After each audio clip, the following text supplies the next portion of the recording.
Study IQ IAS, अब तैयारी हुई अफोर्डेबल। हेलो दोस्तों, a very good evening to all of you. बहुत बहुत स्वागत है आपका स्टडी IQ के यूट्यूब चैनल पे। मेरा नाम है चंदन शर्मा और मैं हूं आपका faculty for history and current affairs at study IQ।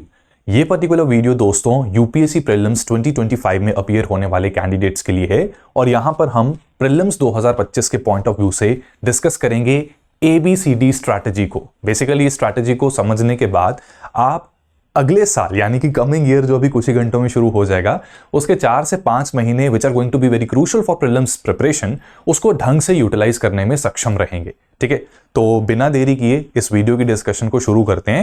And एक छोटी सी इंफॉर्मेशन सभी को दे दूं कि आप सभी जानते हैं कि year end sale study IQ की चल रही है एंड इस ईयर एंड सेल का अगर आप फायदा लेना चाहते हैं तो CS लाइव एक कोड है, इस कोड को अप्लाई करके आप स्टडी IQ के किसी भी प्रोग्राम के ऊपर मैक्सिमम पॉसिबल एडिशनल डिस्काउंट ले सकते हैं। तो अगर SIP प्लस जो कि प्रीलिम्स 2025 के लिए डिजाइंड है, उस कोर्स में आप एडमिशन लेना चाहते हैं तो आज ले लीजिए, क्योंकि क्लासेस भी आज से स्टार्ट हो रही हैं। नाउ लेट अस सी कि ये ABCD एक्चुअली है क्या। सी ABCD का जो A है वो है अप्रोच। अब आपको सीधी सी बात समझनी है कि जो स्टडी मटेरियल मार्केट में इजीली अवेलेबल है, इंफॉर्मेशन टेक्नोलॉजी के जमाने में हम रहते हैं, तो everything is one click away, so it is basically available to all, but only few students are able to manage and use it well. ठीक है, it's not about the books या कंटेंट उतना ज्यादा मैटर नहीं करता। Content को पढ़ने वाला इंसान उस कंटेंट को किस अप्रोच के साथ पढ़ रहा है वो उसके सक्सेस को डिटरमिन करता है। तो अब 31 दिसंबर देखो हो चुका है। अब आप में से जितने स्टूडेंट्स मेंस के ऊपर फोकस कर रहे थे, अपने ऑप्शंस की तैयारी कर रहे थे, उन सभी से अब मैं रिक्वेस्ट करूंगा दैट मेंस की प्रिपरेशन को, ऑप्शनल की प्रिपरेशन को फिलहाल के लिए पॉज कर दीजिए और साइड पे रख दीजिए। ठीक है, इट्स वेरी नेसेसरी। खासकर अगर आप पहली बार UPSC एग्जाम में बैठने जा रहे हैं, उस केस में तो बहुत ज्यादा जरूरी है। एंड अगर आपने पहले एग्जाम दे रखा है बट प्रीलिम्स नहीं क्लियर हुआ था, तो उस केस में भी you can not take any chance. Prelims is very important. आपका जो मनोबल है इस पूरी प्रिपरेशन के अंदर, आपका जो डिटर्मिनेशन रहती है प्रीलिम्स में रिजल्ट लाने से, वो और एनहांस होती है। ठीक है, तो मेंस की हम प्रिपरेशन कर लेंगे, वो संभल जाएगा after the prelims. For now focus properly on prelims preparation. ठीक है, मेंस के ऊपर हम प्रीलिम्स के बाद फोकस कर लेंगे। अब इसमें अप्रोच देखो क्या है। जो भी चीज आप स्टडी करेंगे, अगर सही अप्रोच के साथ आपने ना स्टडी की, उसमें दिक्कत आएगी। और सही अप्रोच फॉलो करने के लिए you have to take care of 4 important things, जिसके ऊपर सवाल बन सकता है। क्योंकि जब हमने चीजों को रिवाइज करना है, फायदा तभी है ना कि हम उन चीजों के ऊपर एक्स्ट्रा एम्फेसिस करें जिनसे सवाल पूछा जा सकता है। तो सवाल कहां से बन सकते हैं? फैक्ट्स के ऊपर क्वेश्चन आता है, उसके बाद कॉन्सेप्ट्स के ऊपर क्वेश्चन बनता है, अगर कोई एक्सेप्शन है वहां पे आपसे क्वेश्चन पूछा जाएगा, और जनरली मिथ्स के ऊपर भी क्वेश्चन पूछा जा सकता है। ठीक है, ये बहुत इंपॉर्टेंट चीज मैं आपको बता रहा हूं दोस्तों। ये चीज it is going to entirely revolutionise the way you are going to revise your entire syllabus. ठीक है, तो इसकी एग्जांपल देके let me try to explain it to you कि what do I mean by all these things. Facts का मतलब होता है कि तथ्य, कि एक चीज है, ये फैक्ट है, और आपको पता है कि प्रीलिम्स के MCQs जो हैं वो फैक्ट, कॉन्सेप्ट, एक्सेप्शंस और मिथ्स के ऊपर सवाल पूछते हैं। ठीक है, तो फैक्ट्स की एग्जांपल एक देता हूं। जैसे आपको अगर ये स्टेटमेंट दी जाए that during the course of freedom struggle in India, Mahatma Gandhi used his methods of Satyagraha for the first time in Champaran. ये ट्रू होगी कि फॉल्स होगी? बताइए कमेंट सेक्शन में, शाबाश, tell me in the comment section. This statement it will be true. ठीक है, 1915 में महात्मा गांधी आ गए थे भारत वापस 9 जनवरी को। उसी को हम आज की डेट में प्रवासी भारतीय दिवस के तौर पर भी सेलिब्रेट करते हैं। वापस आने के लगभग 1 साल के बाद उन्होंने चीजों को ऑब्जर्व किया और कोई पॉलिटिकल एक्टिविटी में पार्टिसिपेट नहीं किया। राइट, इसके बाद चंपारण में जब इंडिगो फार्मर्स का इशू उन तक पहुंचाया गया, तो वहां पर उन्होंने सत्याग्रह को भारत में सबसे पहली बार यूज किया और उसमें उनको टू सम एक्सटेंट सक्सेस भी मिला। सो दिस इज अ फैक्ट। ठीक है, इस फैक्ट के बेसिस पे ये स्टेटमेंट क्या है? ये ट्रू है। राइट, इसी तरह से आपसे ये पूछा जा सकता है कि चंपारण सत्याग्रह जब हुआ था तो महात्मा गांधी को इनवाइट किसने किया था चंपारण में? राइट, तो उनका भी नाम इंपॉर्टेंट बन जाता है, जो डेट है या ईयर है चंपारण सत्याग्रह का वो इंपॉर्टेंट बन जाता है। एंड ऑफ कोर्स इस सत्याग्रह के बाद जो आउटकम्स थी वो भी इंपॉर्टेंट फैक्ट्स रहेंगे। तो इस पॉइंट ऑफ व्यू से जब आप रिवीजन करेंगे तो ऐसी चीजों के ऊपर, ठीक है, खासकर जैसे something for the first time, जब इस तरह की चीज आ जाती है उसके ऊपर हम एक्स्ट्रा एम्फेसिस करते हैं। इसके बाद आता है कॉन्सेप्ट। ठीक है। नाउ सत्याग्रह के ऊपर फैक्चुअल क्वेश्चन कैसा आ सकता है ये आपने देख लिया। अब जब भी आप रिवीजन करेंगे, और ये सिर्फ हिस्ट्री की बात नहीं मैं कर रहा, अब मैं हिस्ट्री का फैकल्टी हूं, मुझे हिस्ट्री के फैक्ट ज्यादा पता है, तो that is why I am using history examples, but ये सेम चीज बाकी सब्जेक्ट्स में भी अप्लाई होगी। तो कॉन्सेप्ट्स की अगर हम बात करें तो कॉन्सेप्ट्स के अंदर ऐसा होगा कि इस स्टेटमेंट को जरा ध्यान से देखिए, the principle of satyagraha relies on the belief that truth, that is satya, is absolute and unchanging for all individuals. ये थोड़ा सा ट्रिकी क्वेश्चन है क्योंकि ये सत्याग्रह के कॉन्सेप्चुअल क्लैरिटी से के ऊपर बेस्ड है, ठीक है। कैंडिडेट की कंसेप्चुअल क्लैरिटी जो सत्याग्रह को लेकर है वो टेस्ट करने की कोशिश कर रहा है। बताओ जी, लेट मी सी कौन इसका करेक्ट आंसर देता है। दिस इज ट्रू और फॉल्स, दिस इज स्टेटमेंट 1, ठीक है। स्टेटमेंट 2 आपको अगर लिखना है तो कमेंट सेक्शन में लिखिए शाबाश, स्टेटमेंट 2 ट्रू होगी कि फॉल्स होगी। Very good, some of you are writing the correct answer, excellent. अब इसमें ऐसा है कि सेकंड स्टेटमेंट ये फॉल्स है, ठीक है। ये आपके कंसेप्चुअल क्लैरिटी को इवैल्यूएट करने की कोशिश कर रहा था कि सत्याग्रह आपको पता है व्हाट इज सत्याग्रह, महात्मा गांधी सत्याग्रह से क्या समझते थे। ये कह रहे हैं कि ये इस आधार पर बेस्ड है कि सत्य जो है वो एब्सोल्यूट है और वो बदलता नहीं है, सबके लिए बराबर है। लेकिन एक्चुअली महात्मा गांधी ने क्या कहा था कि ट्रूथ्स के अलग अलग वर्जन हो सकते हैं, अलग अलग कॉन्टेक्स्ट हो सकता है। एक इंसान के लिए सत्य कुछ और हो सकता है, मेरे लिए सत्य कुछ और हो सकता है, राइट। कि कॉन्टेक्स्ट के ऊपर वो चीजें डिपेंड करती हैं। जैसे भारत में क्या है कि जनरल सोसाइटी क्या मानती है कि अगर कोई महिला लेट्स से अल्कोहल कंज्यूम कर रही है, राइट। अब देखो वैसे तो अच्छी चीज नहीं है, हेल्थ के लिए भी प्रॉब्लम क्रिएट करती है, but let's say corporate world है, एडवांस्ड हो गए हैं लोग, और थोड़ा सा अपने स्टीम ब्लो ऑफ करने के लिए they are partying and they consumed a little bit alcohol, ठीक है। तो उसको बाहर से देखकर या कोई अगर टियर 2 या टियर 3 सिटी से आया वो कहेगा कि कितनी खराब महिला है, राइट। यहीं अमेरिका में अगर हो it is considered very normal. तो you can see that truth is relative, belief is relative. Mahatma Gandhi का यही मानना था, और सत्याग्रह में वो कहते थे कि सत्याग्रह में क्या है कि क्योंकि ट्रूथ रिलेटिव है, different people can have different perceptions, so under satyagraha I am going to stand by my perception while I will also protect the opinion of the others, respect the opinion of others, ठीक है।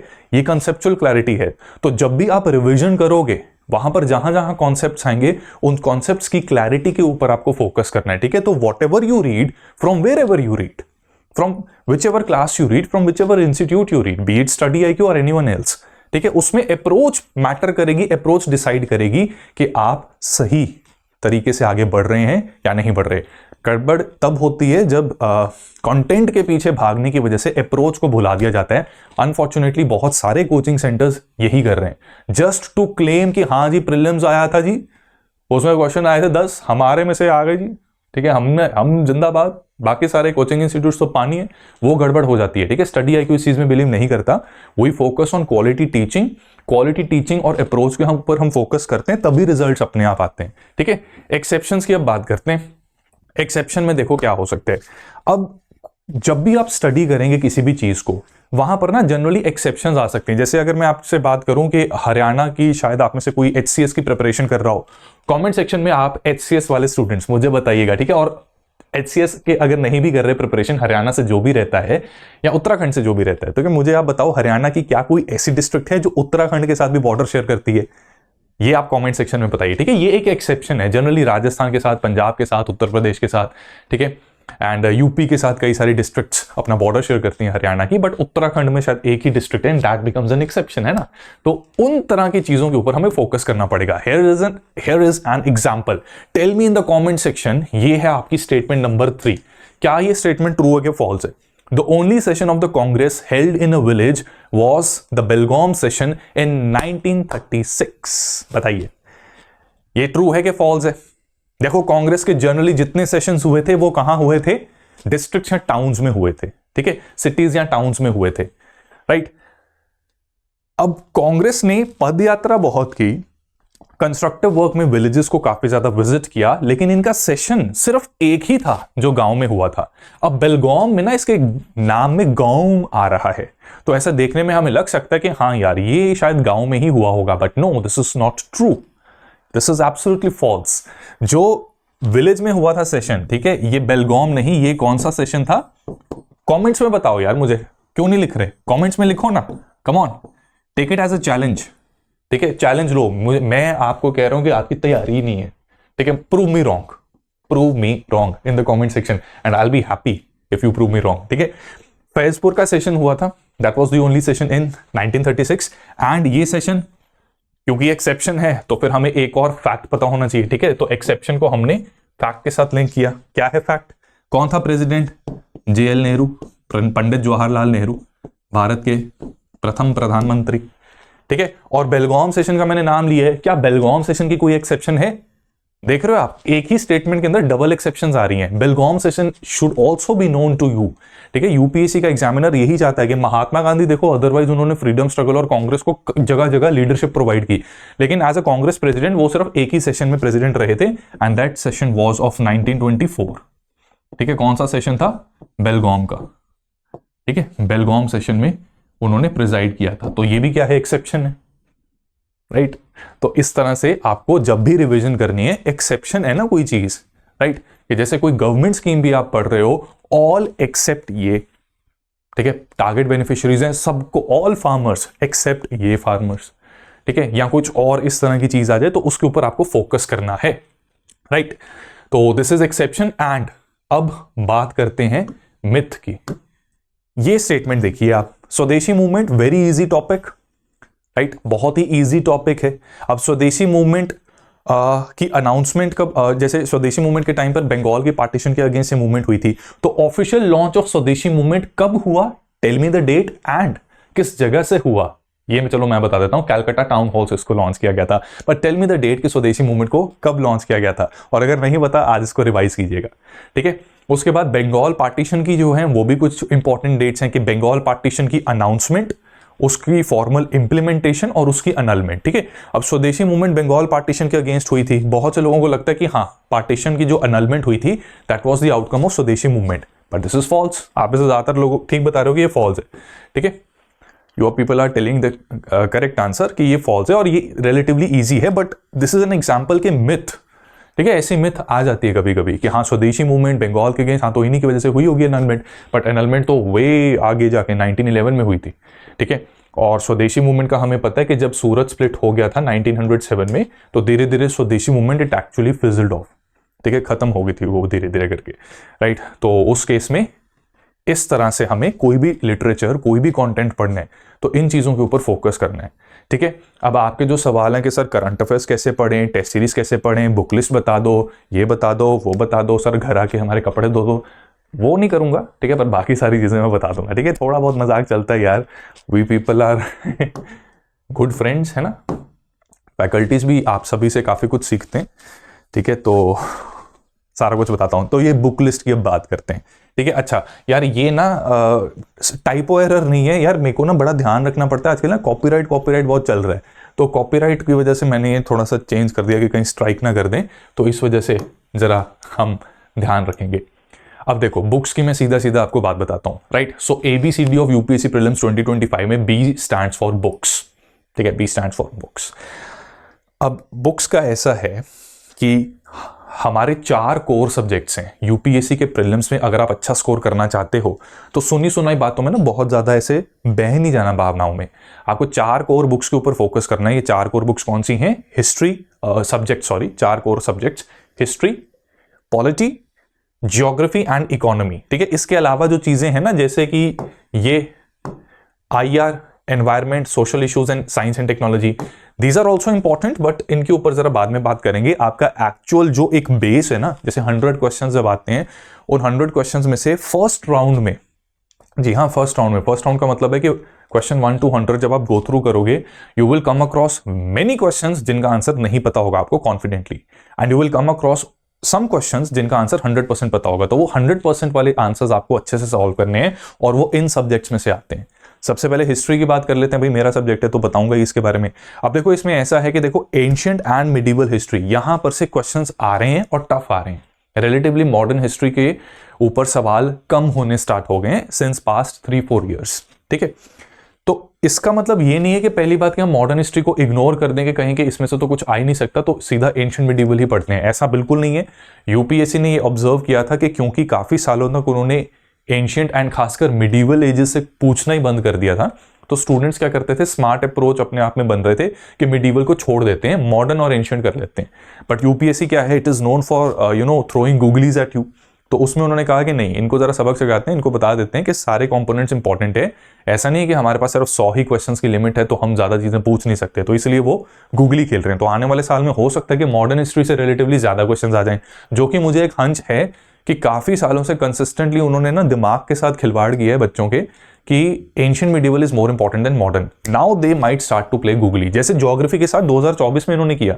2024 में ऐसा हुआ कि geography से बहुत कम questions आ रहे थे काफी सालों से, लेकिन इस बार 24 भी नहीं, आई थिंक 27-28 क्वेश्चन ज्योग्राफी में से पूछे गए। ठीक है, अगर एनवायरमेंटल ज्योग्राफी को भी इसके साथ कंसिडर कर लो तो 27 क्वेश्चंस के करीब ज्योग्राफी में से पूछे गए थे, लगभग 1/3 पेपर। ठीक है, तो हिस्ट्री में ऐसा है, एंशिएंट इंडिया के लिए हम एक स्टैंडर्ड सोर्स को फॉलो करेंगे, एंड ट्रस्ट मी, इस सोर्स को अगर आप अच्छे से फॉलो करोगे you will be able to solve maximum questions. और अगर उसके बाहर कुछ पूछा गया है, अगर आपसे नहीं हो रहा, किसी से नहीं हो रहा वो, तो उसकी टेंशन लेनी नहीं है। बहुत से बच्चे उसकी टेंशन ज्यादा लेते हैं कि बाहर से आ गया, ठीक है, किसी से भी नहीं हो रहा पर मैं ये करूंगा, उस चक्कर में क्या है, जो बाकी सब करके आ रहे हैं वो गलत मार्क कर रहे हैं। ठीक है, तो ये नहीं करना। तो हिस्ट्री, एंशिएंट हिस्ट्री के लिए the best sources RS. Sharma. RS. Sharma एक बहुत ही बढ़िया किताब है, खासकर अगर वैदिक एज का चैप्टर आपने पढ़ना है तो वो मैं आपको सजेस्ट करूंगा कि उसको आर.एस. शर्मा से कीजिएगा। ठीक है, अदर देन दैट तमिलनाडु की क्लास 11th की वॉल्यूम 1, इसका पीडीएफ मैंने अपने टेलीग्राम चैनल पर आपके साथ शेयर कर रखा है। The name of the Telegram channel is CSLIVE space group _UPSC। ठीक है, इसमें अराउंड 39,000 के करीब हमारे सब्सक्राइबर्स हैं। तो यहां पर पिंड कमेंट्स में जाकर थोड़ा स्क्रॉल अप करना, वहां पर you will get the Tamil Nadu board PDFs। ठीक है, अब इन दोनों में से ना कोई एक किताब आप फॉलो करोगे, दोनों करने की जरूरत नहीं है। If you are following R S. Sharma, you don't need to follow Tamil Nadu board की किताब, आपका टाइम वेस्ट होगा। और अगर तमिलनाडु बोर्ड की किताब फॉलो कर रहे हो तो you don't need to follow R S. Sharma, उसके इसमें अगेन टाइम वेस्ट वाली बात है। हाँ, ये कर सकते हो कि अगर तमिलनाडु की क्लास 11th की किताब पढ़ रहे हो, वैदिक एज के चैप्टर इसमें से रिवाइज कर लेना, बस, उसके अलावा कुछ नहीं। ठीक है, ऐसा मत सोचना कि एग्जामिनर एक किताब खोल के बैठता है उसमें से सवाल डालता है, नहीं, वो जनरल टॉपिक्स के ऊपर सवाल डालता है। ऐसा नहीं कि एक किताब वो खोलेगा उसी में से क्वेश्चन आएगा। ये आपके स्कूल या कॉलेज का एग्जाम नहीं है, so do not mistake this exam for those exams of your school and college. ठीक है, एंशिएंट का यहां से आपने करना है, एक बुक फॉलो करना, दोनों को फॉलो करने की जरूरत नहीं है। और कौन सी बुक फॉलो करना चाहते हो, देखो मैं आपको तमिलनाडु सजेस्ट करूंगा। इसका रीजन ये है कि आप में से ज्यादातर लोग जो है ना वो जेनजीज हैं। जेनजीज को ये किताब हैवी लगेगी क्योंकि इसमें कलर डायग्राम, ठीक है, वो नहीं है, बुलेट पॉइंट्स नहीं है, सेक्शंस नहीं बन रखे, मोनोटोनस बुक है, थोड़ी बोरिंग लग सकती है, हैवी लग सकती है। इसमें क्या है, चीजों को सिंप्लीफाई करके प्रोवाइड किया गया है, क्योंकि जेनजीज क्या है कि उनका सोचने का तरीका थोड़ा अलग है। They like vibrancy and they themselves are a vibrant generation. तो उस पॉइंट ऑफ व्यू से तमिलनाडु की क्लास 11th के साथ आप जा सकते हैं, सेफ ऑप्शन है। ठीक है, बहुत सेफ एंड बहुत वायबल ऑप्शन है ये। सेकेंडली, मिडिवल हिस्ट्री के लिए देखो दो किताबें होती हैं, सतीश चंद्र एंड तमिलनाडु की सेकंड वॉल्यूम। यहां पर मैं आपको सीधा तमिलनाडु की सेकंड वॉल्यूम ही रेकमेंड करूंगा। सतीश चंद्र के देखो, अगर आपने एक बार पढ़ रखी है और उसके नोट्स बना रखे हैं या फिर बुलेट पॉइंट्स में उसके नोट्स आपको कहीं से मिल जाते हैं, in that case you can follow it, in that case you can refer it. But otherwise Tamil Nadu की क्लास 11th की second volume is medieval India, वो काम आएगी। ठीक है, मॉडर्न हिस्ट्री अगर आप प्रिपेयर करना चाहते हैं, इसमें आपके पास काफी सारी एडवांटेजेस हैं। सबसे पहले तो देखो, स्टडी IQ के यूट्यूब चैनल के ऊपर चंदन शर्मा मॉडर्न हिस्ट्री करके आप सर्च कर लेना। मेरी एक प्लेलिस्ट है known by the name of साहस प्लेलिस्ट, आई डोंट नो इन्होंने नाम चेंज कर दिया होगा शायद अब, लेकिन मॉडर्न हिस्ट्री बाय चंदन शर्मा, वो एक प्लेलिस्ट आपको मिल जाएगी जहां पर पूरी मॉडर्न हिस्ट्री को मैंने आपके लिए कवर कर रखा है। तो वहां से आप इसको रिवाइज कर सकते हैं, 1.5x की स्पीड पर देख लीजिएगा। ठीक है, और इसका PDF अगेन पूरी कंपाइल्ड PDF मैंने ऑलरेडी आपको यहां पर दे दी है। So this is going to be a one stop solution for your modern history preparation. Right, MCQ सब यहां पर प्रैक्टिस हमने ठीक से कर रखे हैं। राइट, दूसरी चीज, स्टडी IQ की मॉडर्न हिस्ट्री की किताब बहुत अच्छी है, उसको भी आप रेफर कर सकते हो। वो किताब इतनी हल्की नहीं है, स्पेक्ट्रम की तरह की डेप्थ में है नहीं, असर्शन रीजन टाइप के या थोड़ी डीप क्वेश्चंस आ गए तो हम गलत करते जा रहे हैं। राइट, और इतनी ज्यादा हैवी भी नहीं है कि बिपिन चंद्र की तरह कि बहुत ज्यादा हमारा टाइम लग जाए। Bipin Chandra is a very good book, I always recommend this book, but उनके लिए जिन्होंने अभी प्रिपरेशन स्टार्ट की है उनके पास 1-1.5 साल है। 2026 वालों की ये किताब सही है, लेकिन 2025 एस्पिरेंट्स या तो आप स्टडी IQ की मॉडर्न हिस्ट्री और साहस के साथ कॉम्प्लीमेंट करके उसको स्टडी कर लो, या फिर क्या है कि अगर टाइम और ज्यादा कम है आपके पास, then you do not have any recourse but to go for spectrum। ठीक है। स्पेक्ट्रम रिवीजन के लिए बहुत अच्छी किताब है। तो मैं उम्मीद करता हूं कि हिस्ट्री क्योंकि एक कोर सब्जेक्ट है तो इसको आपने एटलीस्ट एक बार पढ़ लिया होगा। मॉडर्न हिस्ट्री के साथ हम रिलेट भी अच्छे से कर लेते हैं, so you already know lot of things. तो स्पेक्ट्रम को भी जरा तरीके से और ध्यान से पढ़ोगे अलॉन्ग विद माई साहस मॉडर्न हिस्ट्री लेक्चर्स, तो आपका काम बन जाएगा। ठीक है, मॉडर्न हिस्ट्री से कोई क्वेश्चन आया प्रॉब्लम नहीं होगी, you will be able to handle it. ठीक है, पॉलिटी में रजनीकांत बेस्ट बुक है, राइट। ये डीडी बासु, सुभाष कश्यप, अब इन सब का टाइम नहीं है। ठीक है, पॉलिटी में सीधा सीधा है कि एमसीक्यूज आते हैं and those MCQs can be tackled if you read Rajinikanth properly. ठीक है यार, कॉपीराइट की वजह से बोल रहा हूं मैं, कोई मतलब ऐसा डिमीन नहीं करना चाहता किसी को, समझ जाओ। ठीक है, तो कांत, राइट, कांत, राइट, तो वो किताब आपको पढ़नी है। ठीक है, अब पॉलिटी में ऐसा है कि एक ही किताब काफ़ी रहेगी। अब ये मत समझना कि सर हिस्ट्री में आपने इतना कुछ बताया, अब हिस्ट्री के सेक्शंस ही इतने सारे हैं, हर सेक्शन के लिए स्पेशल किताब है। एक आर्ट एंड कल्चर के लिए भी है, आर्ट एंड कल्चर के लिए you can follow study IQ's book. अगर आप इसको नहीं फॉलो कर रहे और नितिन सिंघानिया की आर्ट एंड कल्चर को फॉलो कर रहे हो तो उसको भी कंटिन्यू विद दैट, जो चल रही है उसको चलने दो। लेकिन अगर अभी तक शुरू नहीं की तो आई विल सजेस्ट कि स्टडी IQ की रिलेटिवली थोड़ी अपडेटेड है, न्यू है। एंड नितिन सिंघानिया की एक प्रॉब्लम है कि इसमें ना कॉन्सेप्ट्स तो ठीक से समझा रखे हैं, बट आर्ट एंड कल्चर में we have to visualise a lot of things. तो वो ब्लैक एंड व्हाइट में ना वो क्लैरिटी नहीं मिलती।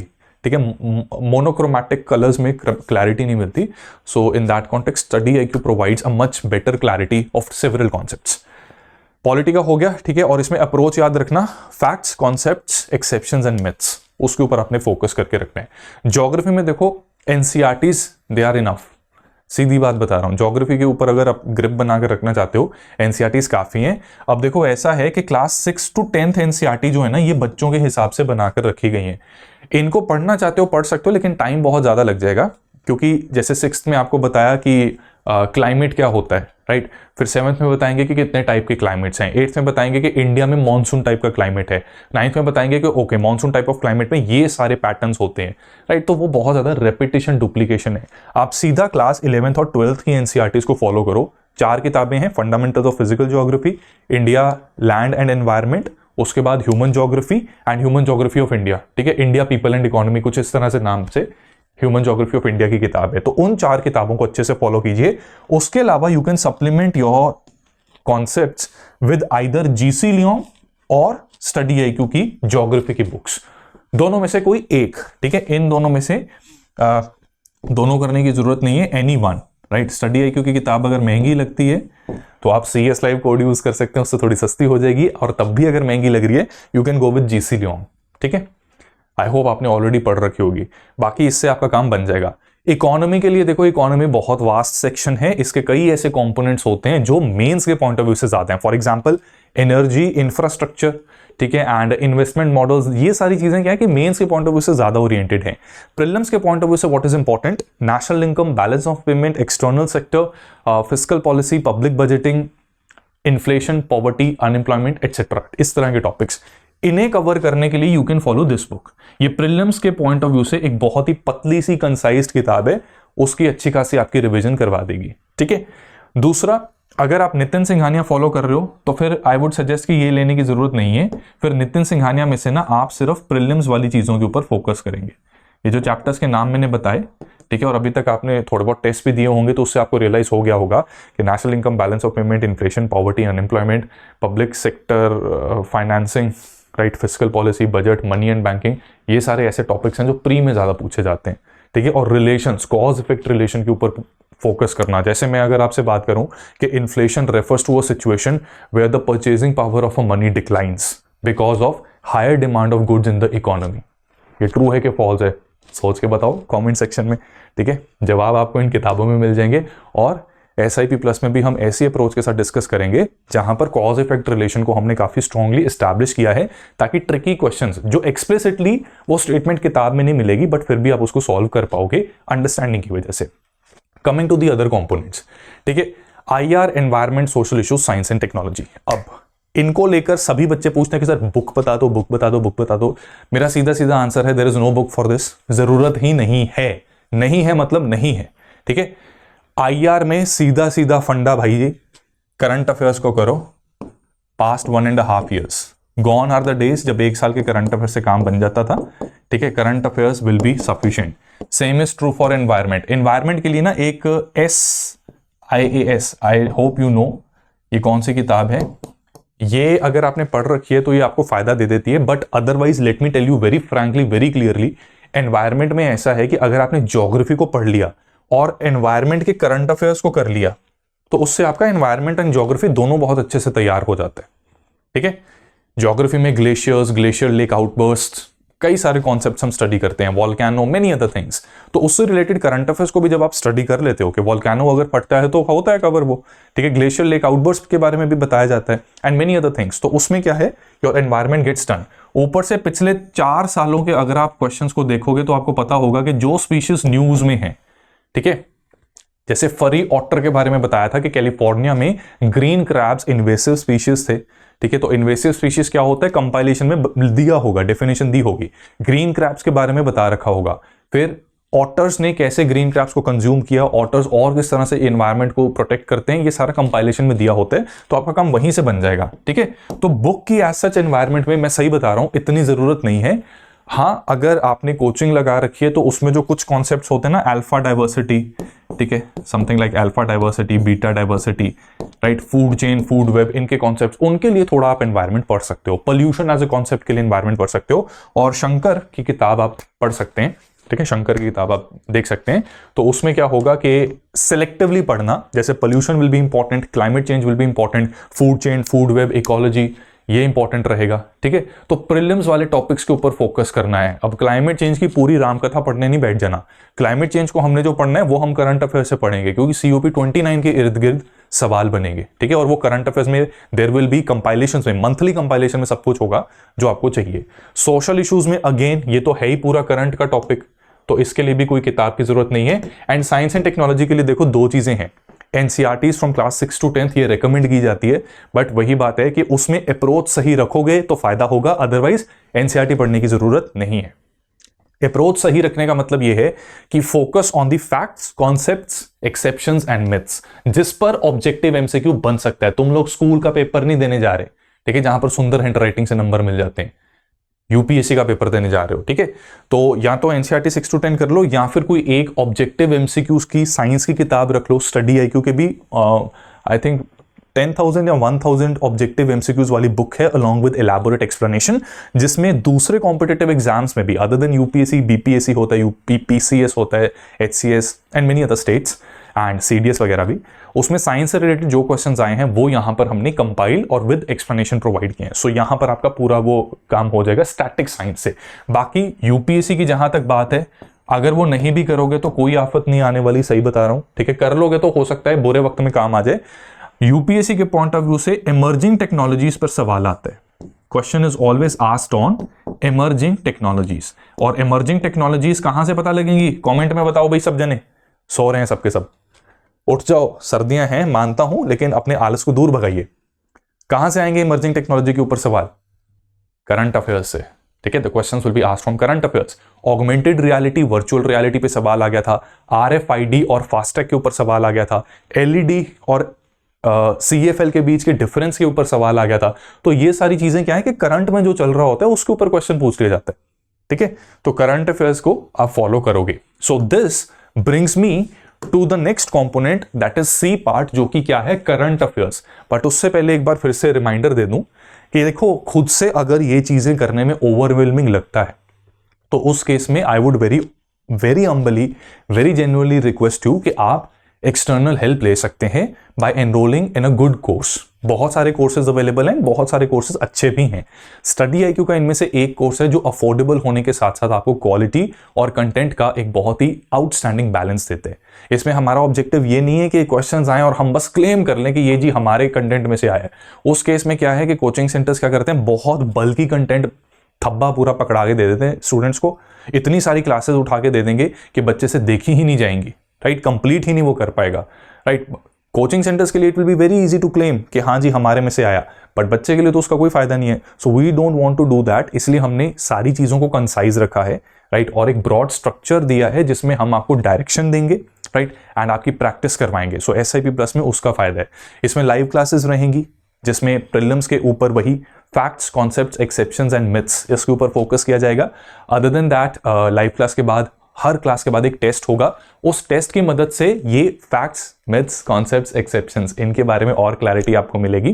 ठीक है, क्वेश्चन करके ही हमें पता लगता है। ये स्टेटमेंट्स मैंने दिखाई तभी आप समझ पाए ना कि कैसे इनको हमें पढ़ना है। जब अपनी एनसीईआरटी या किसी भी किताब से पढ़ेंगे तो टेस्ट का वो फायदा रहेगा। सीसैट की क्लासेस इसमें इंक्लूडेड हैं, सीसैट के टेस्ट भी इसमें इंक्लूडेड है, test series it is included in this particular programme, और उसके वीडियो सोल्यूशंस भी इंक्लूडेड हैं। वीडियो सोल्यूशंस में हम फोकस करते हैं अप्रोच पे कि एक क्वेश्चन को सॉल्व करते वक्त हमें सोचना कैसे था, how were we suppose to think, right. तो वो सारी चीजें इसमें आपको बेनिफिट देंगी। Budget, economic survey, all those things will be covered, government schemes will be covered, right. और कुछ पीडीएफ कंटेंट हम आपको देंगे, कुछ बुक्स हैं in the form of PDF, वो आपको प्रोवाइड की जाएंगे, जिससे मैक्सिमम चीज़ों को मिनिमम टाइम में आप कवर कर पाएंगे। फॉर एग्जाम्पल अगर मैं कांग्रेस सेशंस की बात करूं, अदरवाइज देखो कहानी में तो बहुत सा बताया जाता है, लेकिन अगर उसका प्रॉपर टेबल बन जाए, ठीक है, और उस टेबल में एक कांग्रेस सेशन किस पर्टिकुलर चीज़ की वजह से बहुत यूनिक है, यूजुअली स्टैंडर्ड बुक्स में आजकल वो नहीं उतनी डेप्थ में जा रहे, ये स्पेक्ट्रम वगैरह जैसे होगी, right, but we will provide you some additional information, right. अलग अलग लेक्स हैं, रामसर साइट्स हैं, नेशनल पार्क्स हैं, उनकी लोकेशन रिसेंटली न्यूज़ में किस वजह से थे, ऐसे टेबल्स जिससे आप मैक्सिमम इंफॉर्मेशन याद रख सकते हैं और यूपीएससी जो कंफ्यूजिंग क्वेश्चंस डाल सकते हैं उससे आप बच सकते हैं। ये सब कुछ आपको मिल जाएगा only for ₹4,999। Code CS live लगाना है। क्लासेस आज से स्टार्ट हैं शाम 6 बजे। I will see you soon in the classes, enrol कर लीजिए, ठीक है। और अब बात करते हैं ABCD में C की, ठीक है। C में सबसे पहले करंट अफेयर्स की बात करते हैं। करंट अफेयर्स में आप में से ज़्यादा स्टूडेंट्स का ये डाउट रहता है कि करंट अफेयर्स में क्या अप्रोच को फॉलो करें, है ना। तो करंट अफेयर्स में देखो, आप बहुत सारे स्टूडेंट्स ना, you people are waiting for yearly compilations, 365, 265, 125, पता नहीं क्या क्या नाम बना दिए अजीब अजीब, राइट। सीधी सीधी बात बता रहा हूं, if you want to dig your own grave for prelims, go for these yearly compilation. अब मैं ये नहीं कह रहा कि ये ईयरली कंपाइलेशन बहुत खराब हैं, उन स्टूडेंट्स के लिए जिनसे कुछ हुआ ही नहीं, ठीक है, ड्यू टू एनी रीजन, अगर आप करंट अफेयर्स में बिल्कुल भी कंसिस्टेंट नहीं थे, उस केस में you can go for 360 compilation या ईयरली कंपाइलेशंस, क्योंकि कुछ ना करने से अच्छा है कुछ तो करके जाओ। लेकिन फिर मेंटली प्रिपेयर्ड रहना कि अगर 30 क्वेश्चंस करंट अफेयर्स के आते हैं, ईयरली कंपाइलेशंस करके तुम सिर्फ कर पाओगे 7 या 8, बेस्ट केस में 10 हो जाएंगे। लेकिन अगर मंथली कंपाइलेशंस करके जाओगे मिनिमम, ठीक है, मंथली कंपाइलेशंस को करनी ही चाहिए, राइट, उससे आपको करंट अफेयर्स की बहुत अच्छे से नॉलेज मिल जाती है और उसके दम पर आप अगर 30 क्वेश्चंस आ रहे हैं, आप 21-22 और गुड केस में 25 तक कर सकते हैं, ठीक है, अगर तरीके से थोड़ा स्मार्ट गेस आपने किया, राइट। सो ईयरली कंपाइलेशंस मैं नहीं रेकमेंड करूंगा, आई विल रेकमेंड कि आप मंथली कंपाइलेशंस कम से कम कीजिए। मैं जानता हूं कि डेली बेसिस पे न्यूज़पेपर, PIB, PRS इनको फॉलो करना मुश्किल है, तो मंथली कंपाइलेशंस इसीलिए बनाए जाते हैं ताकि एस्पिरेंट्स का समय काफी ज्यादा प्रॉपर्ली यूटिलाइज हो। तो उस केस में do not go for 360 compilations, मतलब बिल्कुल गॉन केस होना तब चले जाना कि बिल्कुल ही गड़बड़ करने से अच्छा कि कुछ कर जाओ, राइट। अब करना क्या है, जनवरी 2024 से लेके अप्रैल 2025 की हमें कंपाइलेशंस कवर करनी है। हाउ टू डू दैट, ये बहुत इंपॉर्टेंट है, प्लीज इसको ध्यान से समझने की कोशिश कीजिएगा। Tell me in the comment section everyone कि जो भी आप कंपाइलेशन फॉलो कर रहे हो, आप में से बहुत से लोग V की कंपाइलेशन फॉलो करते हैं, D की फॉलो करते हैं, I की फॉलो करते हैं एंड स्टडी IQ की भी फॉलो करते हो, है ना। उसमें सेक्शंस मैंने ठीक लिखे हैं यहां पर, इस तरह से होते हैं सेक्शंस। पॉलिटी एंड गवर्नेंस एक सेक्शन होता है, सोशल इश्यूज होता है, इंटरनेशनल रिलेशंस होता है, एनवायरनमेंट होता है, साइंस एंड टेक्नोलॉजी होता है, आर्ट एंड कल्चर होता है, एथिक्स का भी होता है कई बार, बट क्योंकि हम प्री की बात कर रहे हैं तो मैंने उसे हटा दिया। और फिर मिसलेनियस होता है जहां पर प्रीलिम्स के पॉइंट ऑफ व्यू से कुछ टिटबिट्स हमें प्रोवाइड किए जाते हैं, ठीक है। कुछ गलत तो नहीं लिखा मैंने यहां पर, इसी तरह से सेक्शंस होते हैं। और एक एवरेज रूप से, जैसे मैं D की मैगजीन फॉलो करता था अपनी प्रिपरेशन के टाइम पर, ठीक है, ठीक है, D की मैगजीन फॉलो करता था। ये D क्या है टेलीग्राम पे बताऊंगा। वहां पर इस प्रकार से स्ट्रक्चर होता था मोर और लेस, कभी कभी होता था ऊंच नीच, जैसे पॉलिटी के 10 हैं तो इसके 15 हो जाएंगे, थोड़ा बहुत आगे पीछे होता था, but in general this used to be the structure of the pages, जिसमें मंथली करंट अफेयर्स पे अच्छी ग्रिप बन सकती है, ठीक है। टोटल आप करोगे तो करीब करीब आई थिंक 1 2 3 4 5 80 पेजेस ये बन रहे हैं, ठीक है। 80 प्लस 85 86 तक चले जाते हैं, राइट।